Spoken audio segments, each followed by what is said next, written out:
अरे भैया सब्जी बहुत महंगी हो गई है, कितना महंगाई हो गया है। कहाँ महंगाई हो गई भाई? मोबाइल में रिचार्ज करा सकते हो, सब्जी नहीं खरीद सकते क्या? अब बताइए किस देश में महंगाई नहीं है? ओहो, तो वो जो पेट्रोल का तेल का दाम बढ़ा उसका क्या? तुम लोग की दिक्कतें यही है, सरकार का विरोध करना। तेल का दाम इसलिए बढ़ा है, सरकार चाहती है कि देश में जन कल्याण सेहत योजना लागू करे और मेक इन इंडिया पर फोकस करे।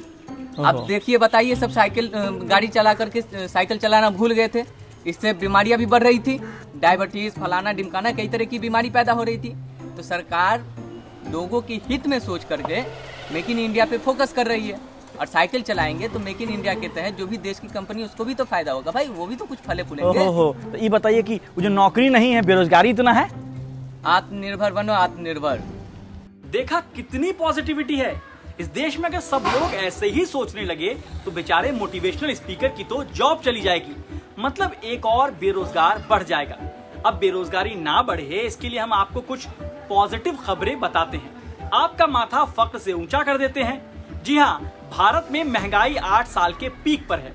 ऊपर सब्जी के दाम, ऊपर तेल, ऊपर रसोई गैस के दाम, ऊपर सब में हम टॉप पर हैं। अब इतना ऊपर जाएंगे तो नीचे वाली जनता पूछेगी, जनाब ऐसे कैसे?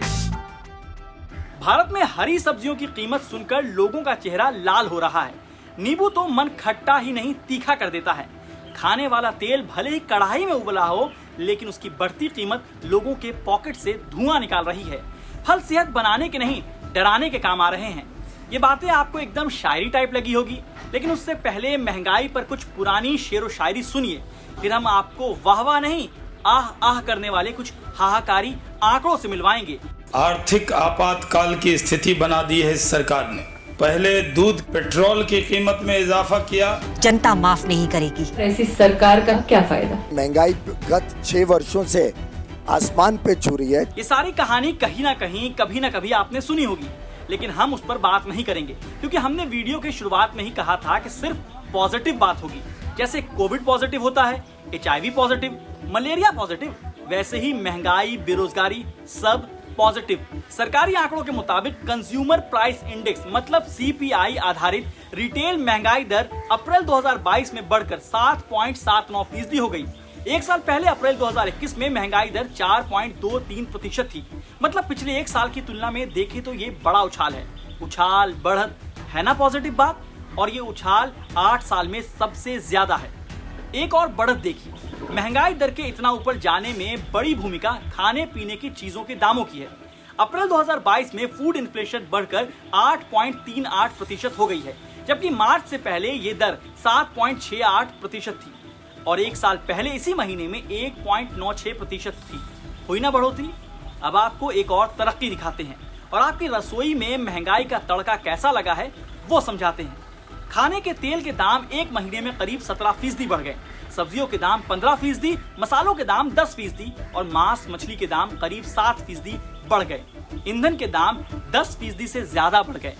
थोड़ा ज्यादा नंबर हो गया ना? तो आइए आपको पकोड़ा मैथमेटिक्स के जरिए पूरी कहानी समझाते हैं। अब किचन में हैं और आपको तलना है पकोड़ा, तो आपने तेल, आलू, सब्जी, मसाले लिए और फिर जलाया गैस का चूल्हा। चूल्हे से याद आया कि महीने भर पहले 900 रुपये मिलने वाला LPG सिलेंडर अब 1000 रुपये का हो गया है। अगर नवंबर 2020 की बात करें तो रसोई गैस के एक सिलेंडर की कीमत तब 594 रुपये थी। मतलब 1.5 साल के अंदर करीब 2 गुना दाम बढ़ा है। वापस आते हैं पकोड़ा इकोनॉमिक्स पर।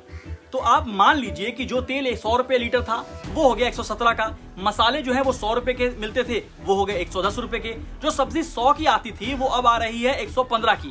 तो कुल मिलाकर जो पकोड़ा आप एक महीने पहले तक 300 रुपए का बना रहे थे, उसके लिए अब करीब 350 रुपए लगेंगे।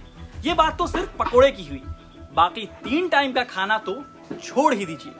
अब आते हैं पेट्रोल, डीजल और CNG के दामों में हुए विकास पर। पेट्रोल, डीजल और CNG के दाम अपने टॉप लेवल पर है। जून 2014 में जब मोदी सरकार सत्ता में पहली बार आई तब पेट्रोल की कीमत 71 रुपए और डीजल 57 रुपए प्रति लीटर था। लेकिन करीब 8 साल बाद 20 मई 2022 को दिल्ली में पेट्रोल करीब 105 रुपए प्रति लीटर और डीजल 96 रुपए 67 पैसे प्रति लीटर मिल रहा था। जब काफी किरकिरी हुई तो सरकार ने लंबे समय बाद पेट्रोल और डीजल के दाम कम किए हैं। केंद्र सरकार ने पेट्रोल डीजल पर एक्साइज ड्यूटी को घटा दिया है। इससे पेट्रोल के दाम 9 रुपए 50 पैसे और डीजल के 7 रुपए प्रति लीटर कम हुए हैं। मतलब आसमान से गिरे खजूर के पेड़ पर अटके। पहले दाम को आसमान पर पहुंचने दिया जाए, फिर हंगामा हो तो उसमें कटौती कर थैंक यू वाले ट्वीट किए जाएं। वहीं बीते एक साल के दौरान दिल्ली में सीएनजी के दामों में करीब 70% की बढ़ोतरी हुई है। अब तेल और सीएनजी के दाम बढ़ेंगे तो माल ढुलाई की कीमतों में भी इजाफा होगा और महंगाई बढ़ेगी। अब एक और आंकड़े देख लीजिए। विश्व गुरु बनने की राह पर आगे बढ़ रहा भारत ग्लोबल हंगर इंडेक्स 2021 में कैसे तरक्की कर रहा है। पहले 94 नंबर पर था, अब 101 पर आ गया है ना कमाल की छलांग। भारत 116 देशों की लिस्ट में पिछड़कर 101 रैंक पर आ गया। ध्यान देने वाली बात यह है कि हम इस लिस्ट में पाकिस्तान, बांग्लादेश और नेपाल से भी पीछे हैं। अब आपको हम रोजगार की सुनहरी दुनिया में ले चलते हैं। सरकारी नौकरी का वादा तो दूर, सिर्फ नौकरी का हाल बताते हैं। मार्च 2022 में बेरोजगारी दर 7.6% थी। अप्रैल में बढ़कर 7.97% हो गई। नौबत यह है कि लोग अब हताश होकर नौकरी ढूंढना छोड़ रहे हैं। Centre for monitoring Indian economy के हालिया रोजगार आंकड़ों के मुताबिक भारत का लेबर पार्टिसिपेशन रेट 2017 और 2022 के बीच 46% से गिरकर 40% पर आ गया है। क्विंट पर लिखे अपने आर्टिकल में अर्थशास्त्री दीपांशु मोहन कहते हैं कि महंगाई के पीछे सिर्फ रूस यूक्रेन युद्ध को दोष देना ठीक नहीं। इकोनॉमी महामारी की मारी थी और युद्ध ने और सताया है। दीपांशु मोहन कहते हैं कि महंगाई घटाने के लिए आरबीआई ने ब्याज दरों का जो जुगाड़ निकाला था वो लेट और नाकाफी है। उनका तो यह भी कहना है कि सिर्फ ब्याज दर का उपाय हमें मंदी की ओर धकेल सकता है। उन्होंने कुछ उपाय सुझाए हैं, जैसे आम आदमी के हाथ में पैसे दीजिए, डायरेक्ट ट्रांसफर, ताकि डिमांड बढ़े। शहरों में भी मनरेगा शुरू कीजिए, सरकारी खर्च बढ़ाइए, आरबीआई को आजाद कीजिए। लॉकडाउन की मारी आबादी पर महंगाई की ऐसी गाज गिरेगी और सरकार कारगर मदद नहीं करेगी तो हम पूछेंगे जरूर, जनाब ऐसे कैसे।